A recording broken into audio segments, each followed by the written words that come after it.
Intermediate విద్యారంగంలో అగ్రగామి మన NSR impulse education institution. IIT JEE అయినా నీట్ అయినా తిరుగులేని విద్యా సంస్థ NSR impulse. Good morning. So let us continue. The next topic is ambident nucleophile.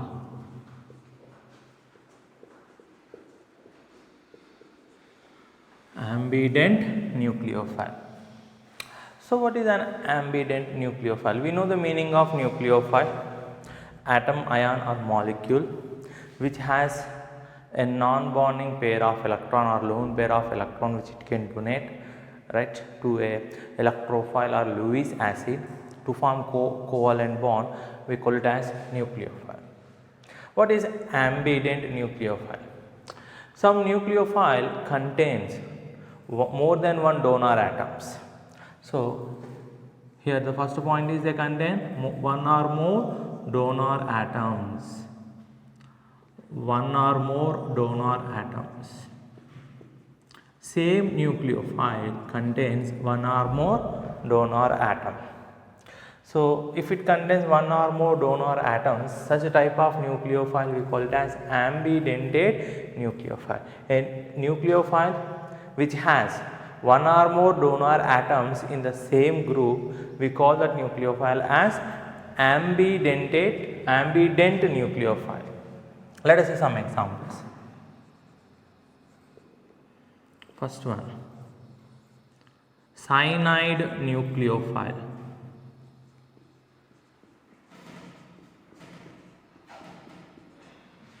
So cyanide nucleophile, Cn minus. Right. So carbon valency is 4, nitrogen valency is 3. Nitrogen belongs to 5th group, carbon belongs to 4th group. So if I write the structure, Lewis dot structure, carbon, it forms 3 bonds with nitrogen. After that, nitrogen possesses one lone pair. There is a negative charge. So that negative charge, because of the negative charge, carbon has 1 electron. So see here, carbon uses 3 electrons to form 3 bonds. Nitrogen uses 3 electrons to 3 bonds. So out of 4, 3 is used, so 1 is left over. Because of negative charge, it gets 1 electron, so negative sign. Nitrogen, how many electrons? Valence electrons it has 5. 1, 2, 3, 4, 5. So nitrogen contains lone pair which it can donate. Carbon contains a lone pair. Because of the gain of electron, it contains a lone pair which it can donate. So both carbon and nitrogen can act as nucleophile. Both carbon as well as nitrogen can act as nucleophile. Hence, it is ambidentate nucleophile. So, if I see the second example,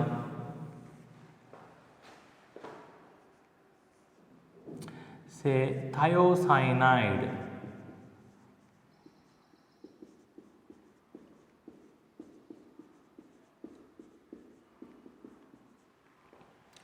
SCN minus.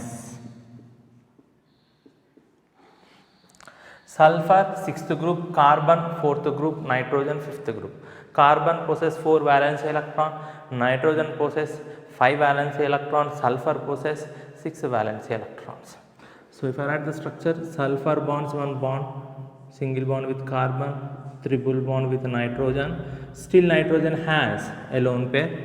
Nitrogen valence electrons are 5 because it belongs to 5th group. 1, 2, 3, 4, 5. So nitrogen can act as donor atom because it has lone pair.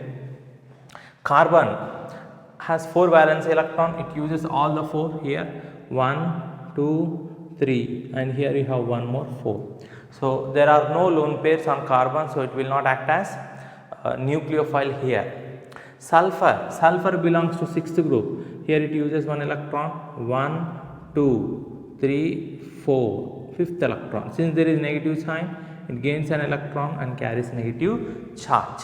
So you can see there are lone pair or non-bonding electrons on sulfur as well as nitrogen. Therefore, both sulfur and nitrogen can act as donor atoms. Both sulfur and nitrogen can act as donor atoms. Hence, it is ambident nucleophile. Let us see some more example. Nitrite nucleophile.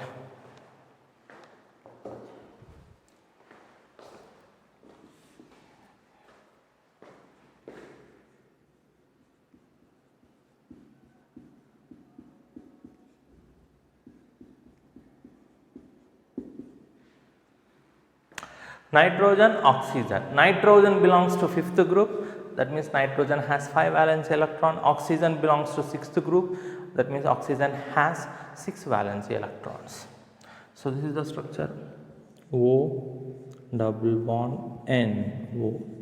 So first start with this oxygen, 6 valence electrons. It uses 2 here, 1, 2, 3, 4, 5, 6. Nitrogen 1, 2, 3, 4, 5. This oxygen 1, 2, 3, 4, 5, 6. There is a negative charge, so that electron. So both oxygen and nitrogen can act as nucleophiles because both have lone pairs or non-bonding electrons. Next, cyanate nucleophile.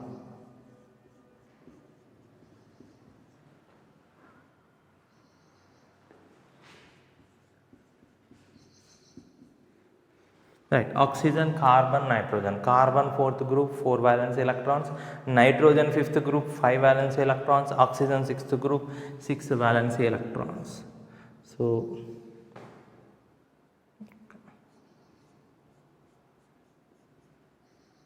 same as here. Nitrogen 1, 2, 3, 4, 5. So there is a lone pair on nitrogen. Carbon 4 valency 1, 2, 3, 4. So carbon uses all its valence electrons, no lone pairs. It cannot act as a nucleophile. Oxygen, here it uses 1, 2, 3, 4, 5, 6. Negative charge is present, so you write like this. So both oxygen and nitrogen can act as donor atoms. So what is ambident nucleophile? A nucleophile which has one or more than one donor atoms, right? 2 or more, let us write. 2 or more donor atoms, we call it as ambident nucleophile. At least it possesses 2. So more than one, it should be more than one, or 2 or more donor atoms. So first one is cyanide nucleophile. Both carbon, nitrogen can act as donor atoms. Thiocyanide, both sulfur and nitrogen can act as donor atoms. Nitrate nucleophile, both oxygen and nitrogen.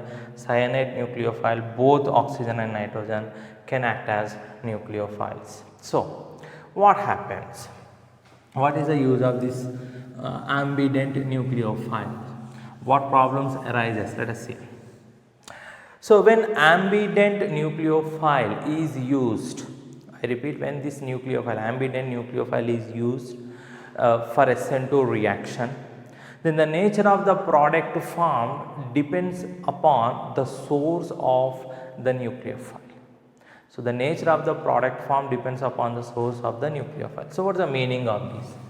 Let us take a simple example to understand this.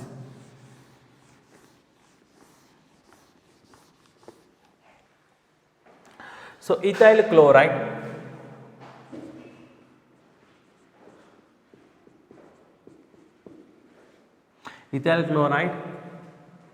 right. So when it is treated with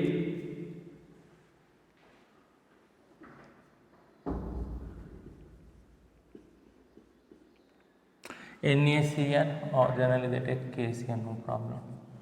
Potassium cyanide aqueous.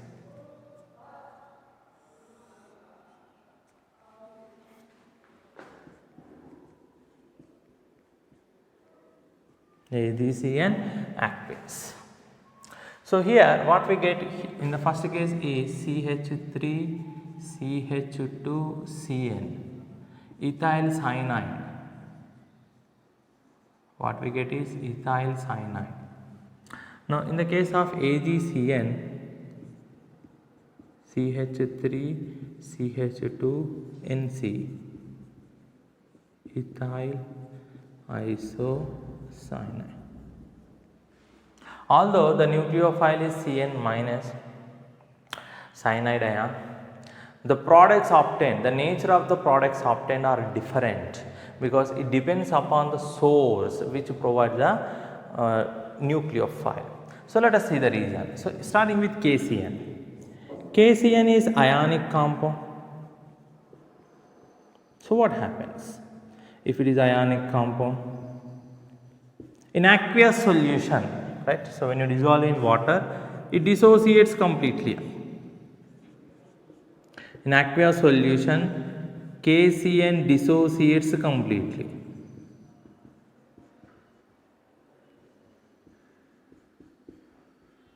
So what happens? So KCN gives K plus plus Cn minus. That means the bond between potassium and carbon is completely cleaved, resulting in the formation of cyanide ion. So we have donor atoms. So there is a complete charge, a fully developed negative charge present on the carbon, right?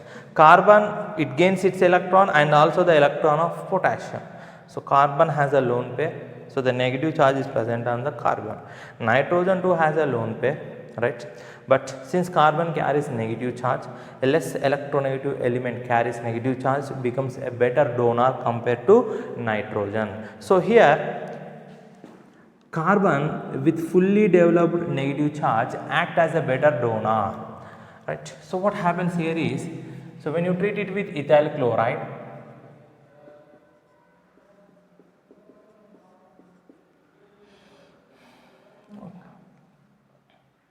so carbon donates its electron pair.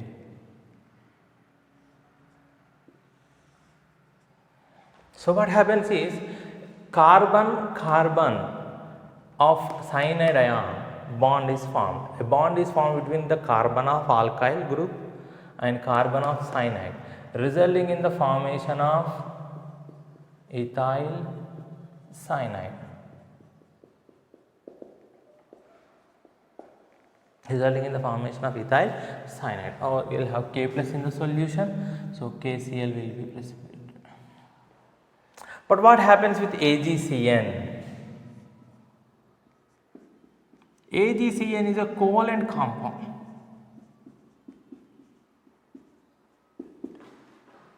So it do not dissociates. It do not dissociates completely. When you dissolve in water, like KCN, it do not dissociate. The bond between silver and carbon is not broken. So if it is not broken, what happens?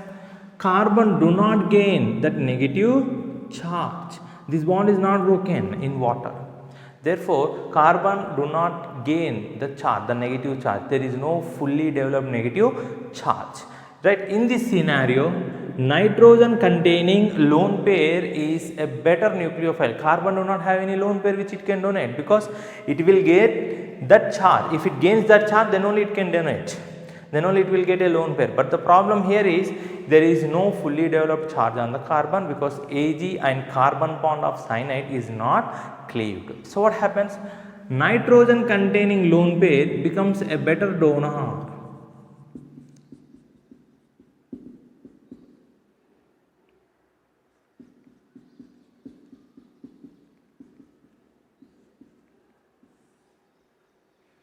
It becomes a better donor. So what happens? A bond is formed between carbon and nitrogen of cyanide. Carbon and nitrogen of cyanide. So in the presence of Cl minus, right, now this bond is broken.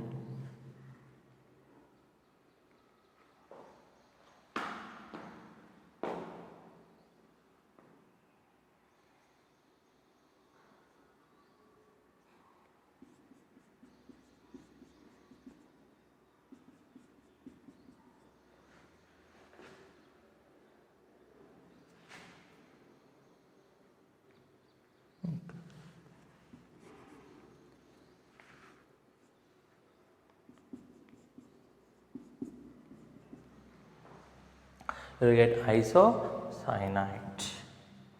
So that is the difference. So the nature of the products formed, once again, if ambident nucleophile participate in SN2 reaction, the nature of the product formed depends upon the source of the nucleophile. That is the point you have to remember. So make a note of the point. If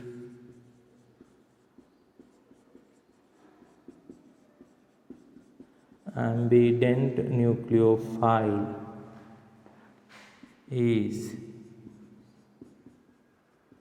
involved in SN2 reaction,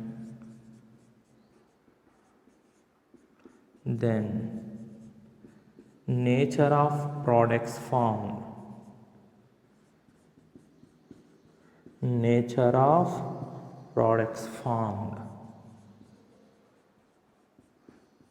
depends on the source of nucleophile,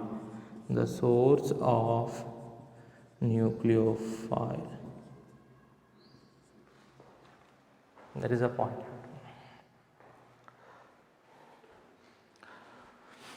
So let us go for the next topic.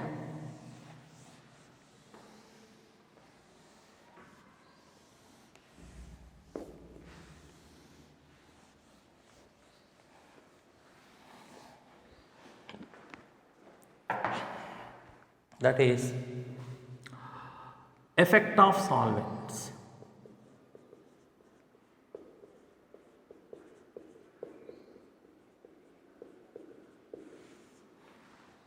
Solvents causes solvolysis, right? So if I dissolve a substance in water, depending upon the nature, if it is ionic, right, for example NaCl, Na plus will be solvated, it will be surrounded by water molecules. Similarly Cl minus will be surrounded by water molecules. This is nothing but hydrolysis or solvolysis.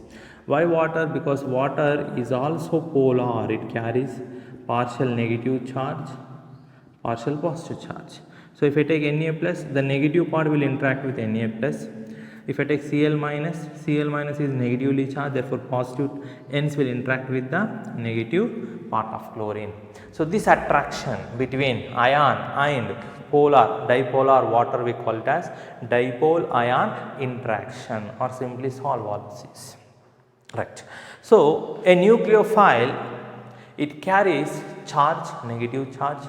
So when you dissolve in solvent, it may undergo solvolysis. The question is, does all the solvents will cause solvolysis? The answer is that depends upon the nature of the solvent. So first we have to know the type of solvents, different types of solvents. Right, once again, solvolysis of nucleophile has considerable effect on the rate of reaction. So based upon the nature of the solvent used, right, there are two types of solvents we come across. One is polar protic solvent. The first one is polar protic solvents.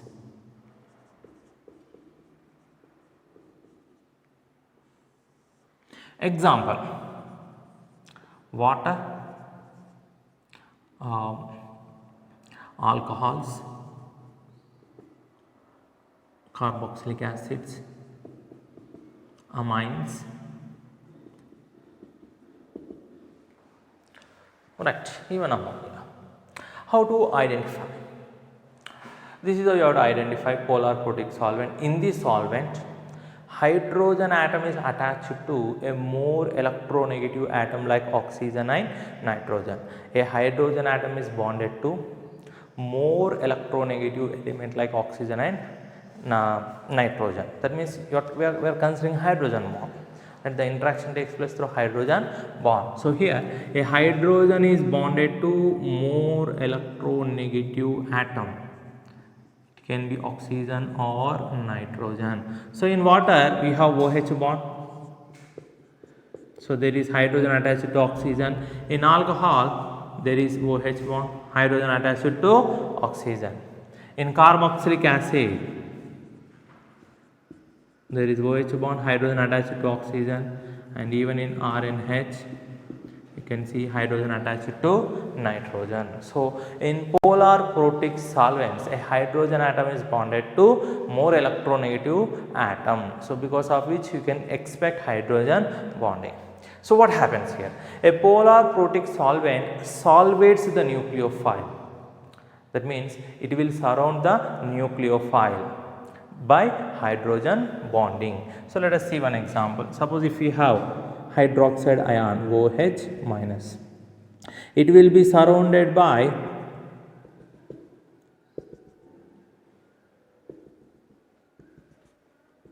polar protic solvent, let us take water, by hydrogen bonds.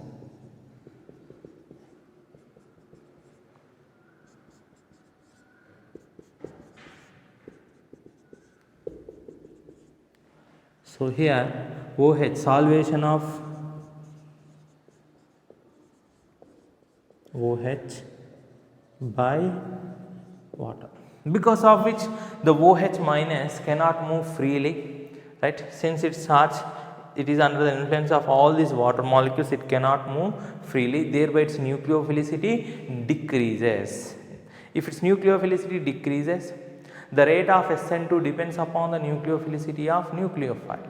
Since the nucleophilicity is decreasing, the rate of SN2 also decreases, right? So we can take one more example, cyanide. Through hydrogen bonding,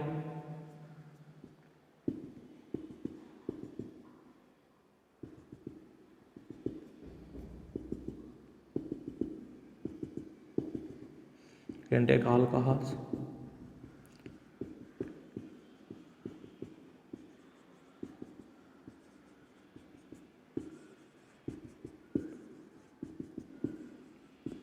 Solvolysis of cyanide ion by alcohols through hydrogen bonds, because of which cyanide ion cannot move freely, its nucleophilicity decreases, thereby the rate of SN2 reaction decreases. So the conclusion is polar protic solvent decreases the rate of SN2 reaction. So make a note of that point. Polar protic solvents decreases the rate of SN2 reaction because of solvolysis.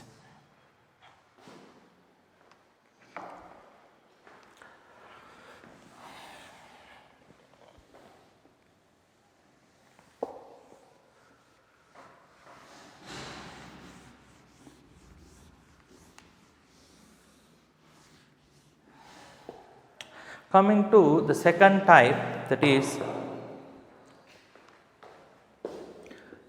polar aprotic solvents.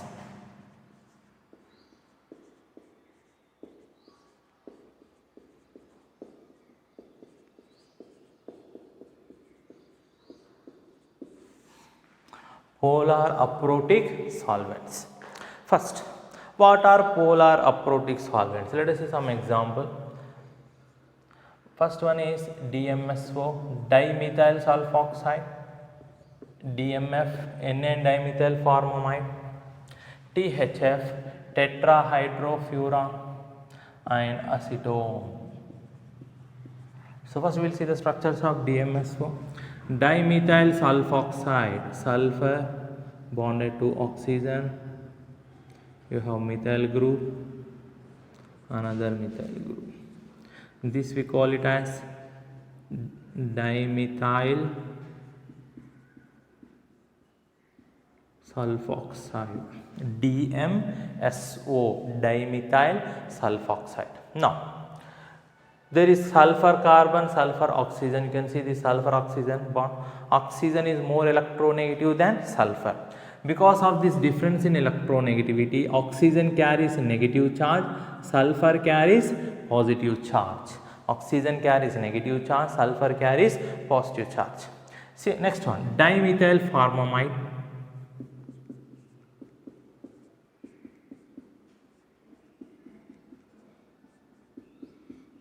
So N dimethyl formamide, right? Here there is C double bond O bond. Oxygen is more electronegative than carbon, so oxygen carries negative charge, carbon carries positive charge. We call it as dimethyl formamide. Dimethyl formamide. Next, THF, tetrahydrofuran.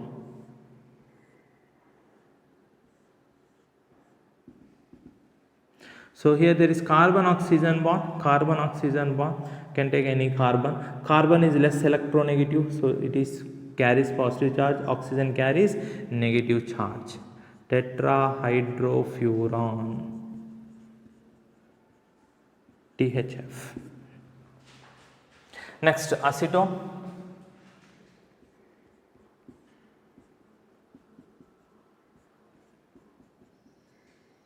Oxygen carries negative charge, carbon carries partial positive charge due to difference in electronegativity, acetone.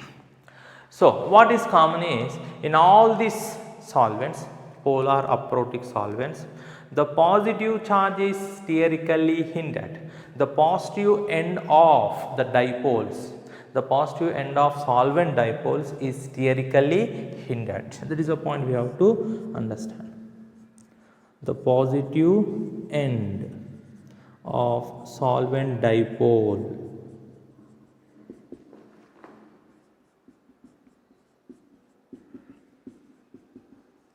is highly sterically hindered.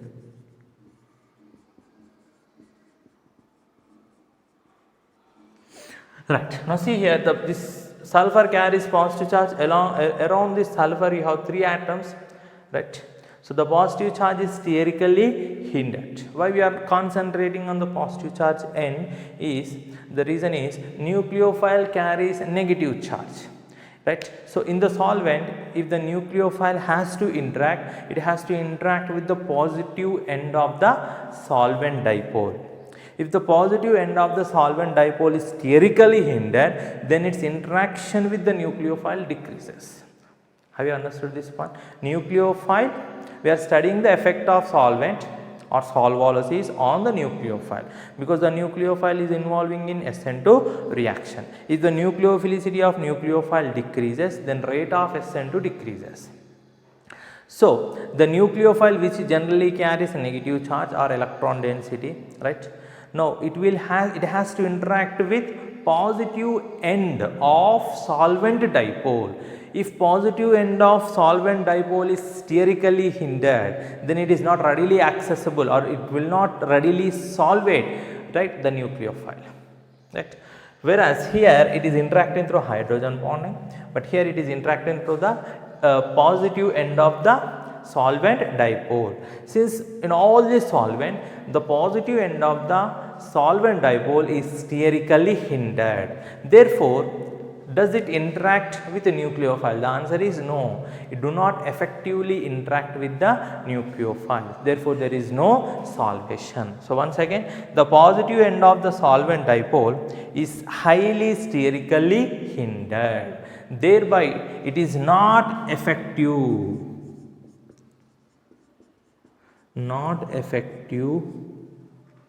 in solvating nucleophile.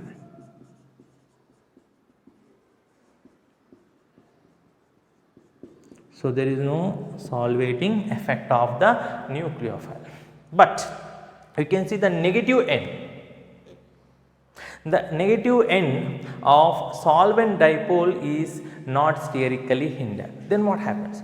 The negative end of the solvent dipole will interact with cationic part of nucleophile, thereby increases the dissociation or decreases the interaction between cationic part of nucleophile and negatively charged nucleophile. So the nucleophile can act as a better nucleophile, or its nucleophilicity can be increased, thereby rate of SN2 reaction increases. Once again, the negative part do not solvate the nucleophile because it is sterically hindered.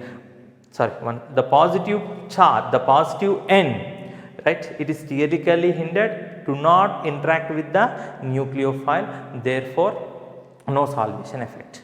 But the negative part of the solvent, take NaCN. NaCN dissociates into Na plus Cn minus, say in dimethyl sulfoxide. So here Cn minus is our nucleophile,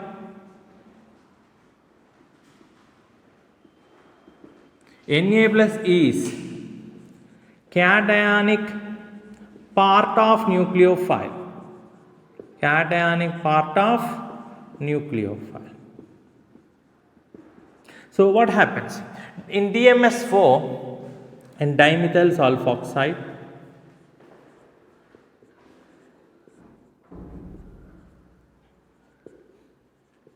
the positive charge, the positive end is theoretically hindered, therefore it will not interact with Cn minus. But the negative part of solvent dipole is free, it can interact with cationic part of nucleophile. So what happens here is Na plus is surrounded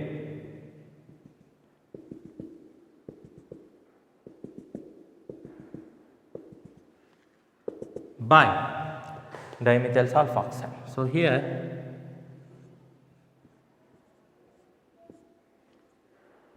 methyl groups,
due to electronegativity difference, oxygen carries negative charge.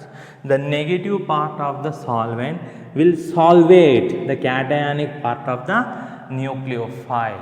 Thereby what happens?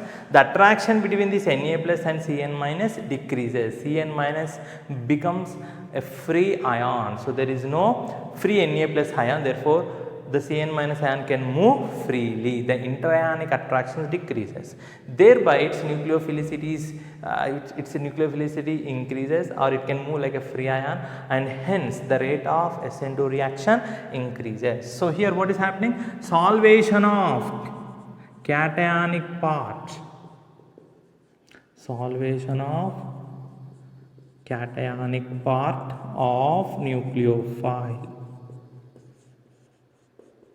So the nucleophile is not solvated, in fact it is free from interionic attraction, hence its nucleophilicity increases. Therefore what happens in polar aprotic solvents, the rate of SN2 reaction increases. The polar aprotic solvents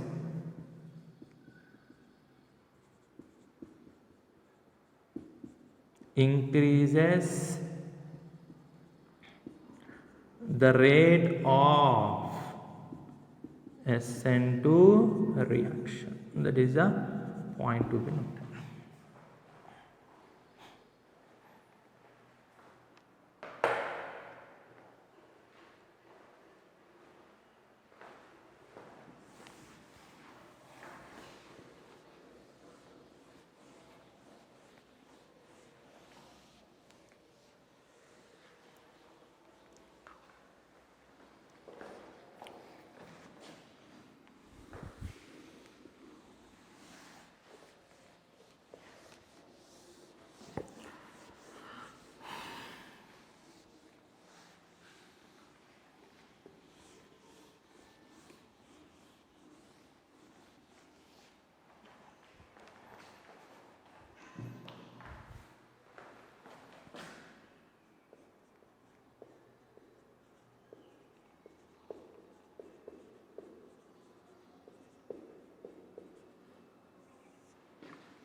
Next, intramolecular SN2 reaction.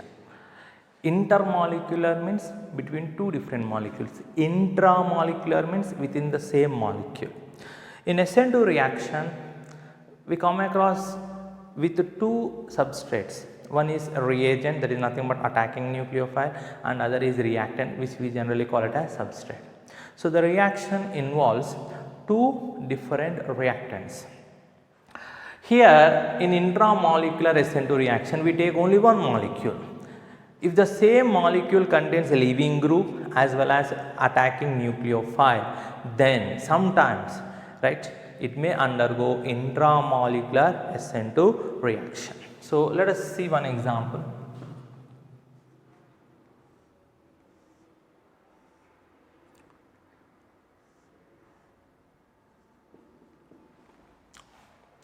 So we have chlorine at one end and OH another end. In the presence of base, what base will do? It will abstract the proton from here, resulting in the removal of water. H plus is transferred. So what we get here is Cl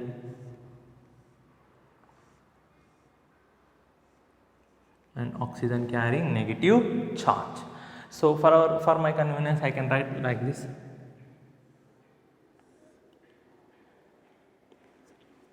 1, 2, 3, 4 carbons. 1, 2, 3, 4 carbons. So we have Cl bond here. On this we have O minus. So this is chlorine, first carbon, second carbon, third carbon, fourth carbon, O minus. Right. Now here this act as leaving group, and this is the attacking nucleophile.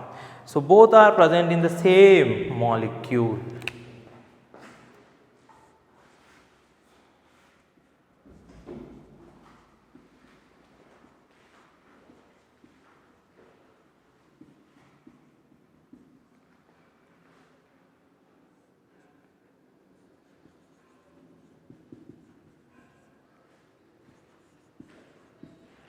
Leaving group. So if attacking nucleophile and leaving group are present in the same molecule, right, and if condition permits suitable, then intramolecular SN2 reaction can takes place, provided that it involves, so what you will get is cyclic ether.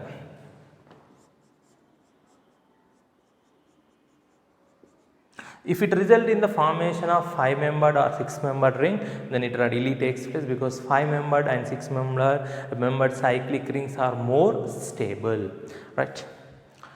Once again, if leaving group and attacking nucleophile are present in the same molecule, and if conditions permit, it may undergo intramolecular SN2 reaction. Intramolecular SN2 reaction, provided that it results in the formation of stable cyclic ether, right. So stable cyclic ether means the ring should contain at least 5 or 6-membered ring. So here there is 5-membered, 1, 2, 3, 4, 5 or 6-membered cyclic rings. So there are some exceptions for this, right. So that we will study later, right. Sometimes intramolecular is preferred over intermolecular, right, because it is entropy favored. Here we have two molecules. This is one. Here we have one molecule. It results in the formation of two molecules. Here we are removing Cl minus. So number of particles are increasing, therefore entropy increases. So intramolecular SN2 reaction is entropy favored.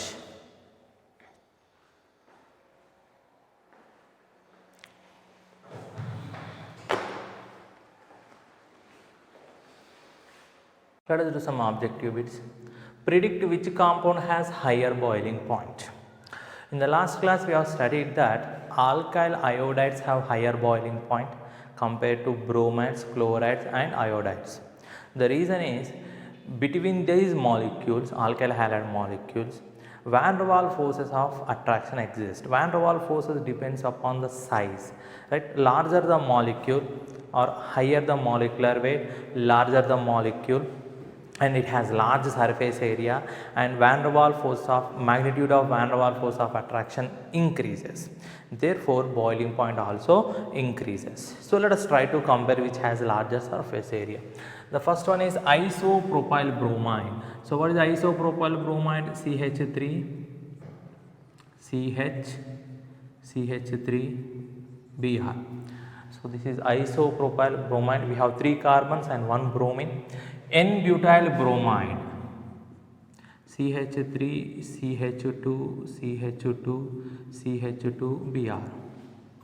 So which is a larger molecule? In both we have same halogen, that is bromine, right? Next we have 3 carbons, here we have 4 carbons, and it is a straight chain. So here the mass is more, surface area is more. N-butyl bromide should have high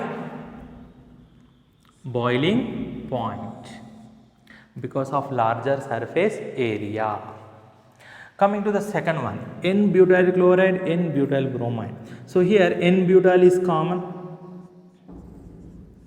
So the alkyl group is common, but the halogen is different. So both contain same alkyl group, same number of carbons, CH3, CH2, CH2, CH2, CH3, CH2, CH2, CH2, right? But the size of halogen is different. So this is heavier molecule, right, and it has a larger surface area. So N-butyl bromide should have higher boiling point because it is heavier and has larger surface area than N-butyl chloride. Coming to the next question, from each pair, so a pair is given. Out of this pair you have to select the one which is stronger nucleophile. So if I come to the first case, between water and OH minus, which is stronger nucleophile, right? First point, both donor atoms are same, that is oxygen. Donor groups, here it is water, here it is OH minus. So what is the meaning of this? So if I write the structure of water, oxygen has lone pairs, so there is no inductive effect here. OH minus.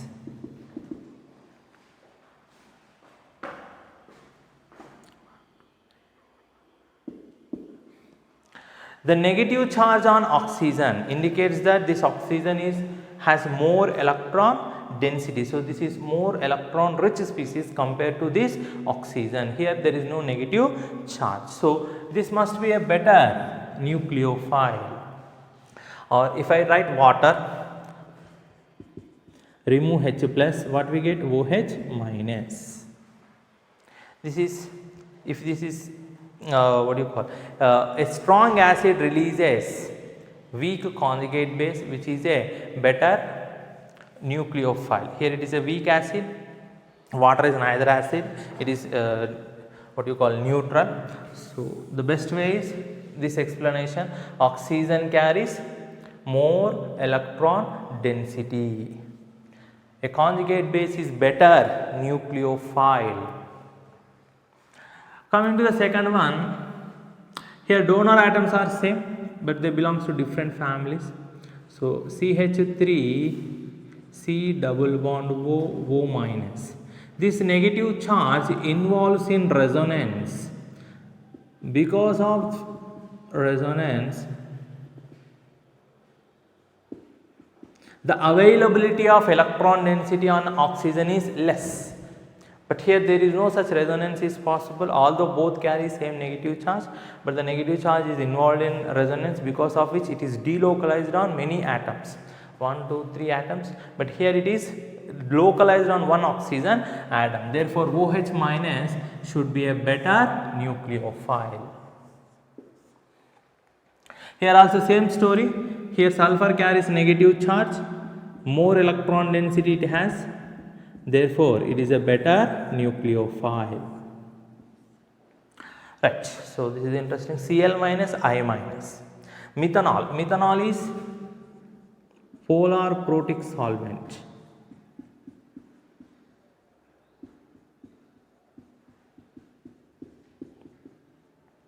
So both will undergo solvolysis.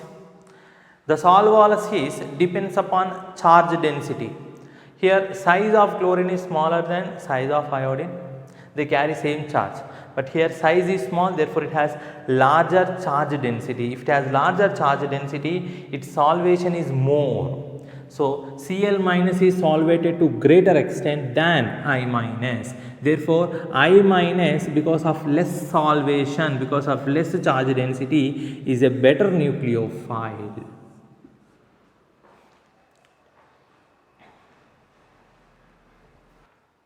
Right, complete the SN2 reaction. So in SN2 reaction we require substrate, nothing but alkyl halide and a nucleophile.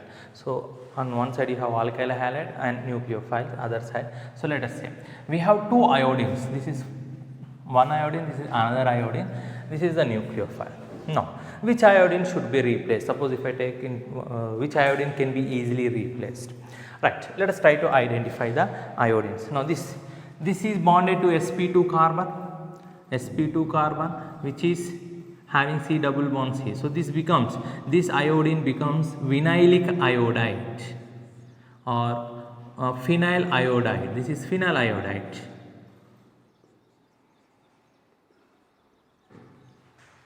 Now what about this iodine? Iodine attached to carbon, sp3 carbon, which is attached to C double bond C.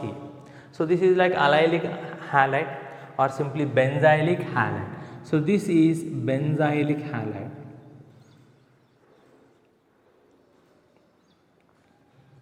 So in the molecule we have one vinylic iodide, phenylic iodide and other benzylic iodide. In SN2 reaction, vinylic and phenyl iodides or halides, they fail because of partial double bond character between carbon and halogen.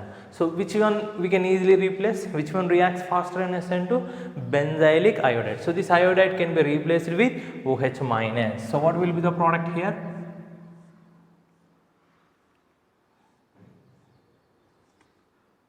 CH2OH, and this remains as it is. It cannot be replaced because of partial double bond character. Right. Coming to the next one. So this is alkyl halide, halogen attached to sp3 carbon. This sp3 carbon is again attached to another sp3 carbon. So this is nothing but primary alkyl halide. This is primary alkyl halide. Now coming to this nucleophile, we have two nitrogens here. Both can act as donor atoms, but this nitrogen, the lone pair, is sterically hindered by these two methyl groups, whereas this nitrogen is sterically free. This nitrogen is sterically free. So compared to this nitrogen, this is a better donor. So chlorine can be replaced with this base. So what we get here is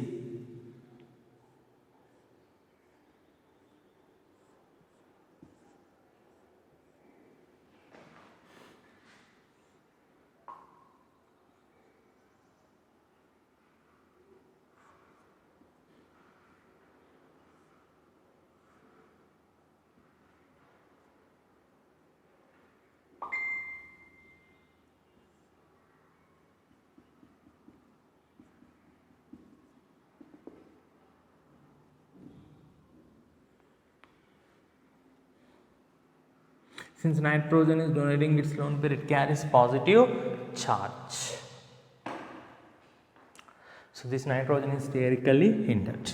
Right, coming to this, halogen attached to sp2 carbon, which is having C double bond C. So this is vinylic halide. This is vinylic halide. Halogen attached to sp3 carbon, which is attached to sp2 carbon. Now this is allylic halide.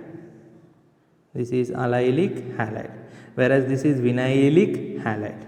So allylic halides reacts faster in SN2 reaction. Vinylic halides do not react. So this chlorine cannot be replaced. Now here there is only one donor atom, that is phosphorus. Phosphorus donates its lone pair. So replacing allylic halide.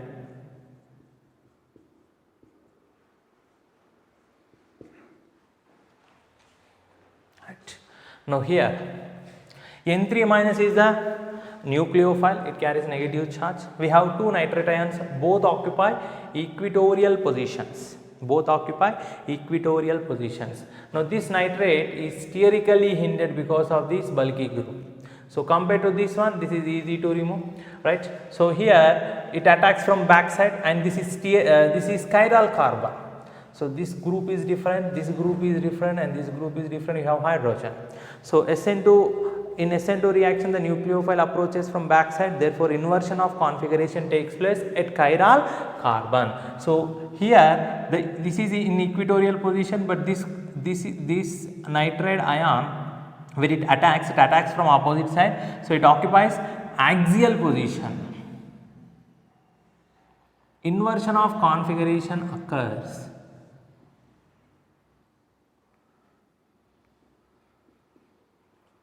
Inversion of configuration occurs at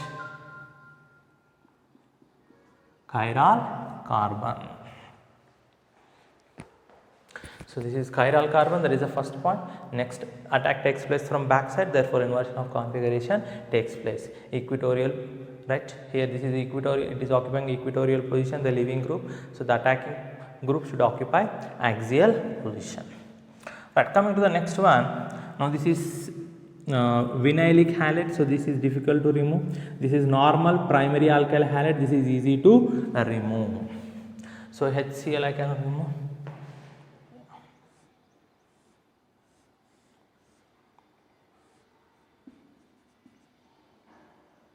I will get NH2.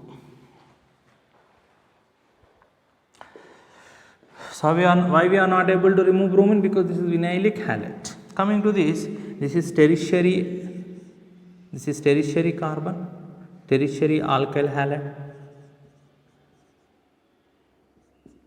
Now this is primary alkyl halide. In SN2 reaction, primary alkyl halide reacts faster compared to tertiary alkyl halides. So preference should be given to remove this.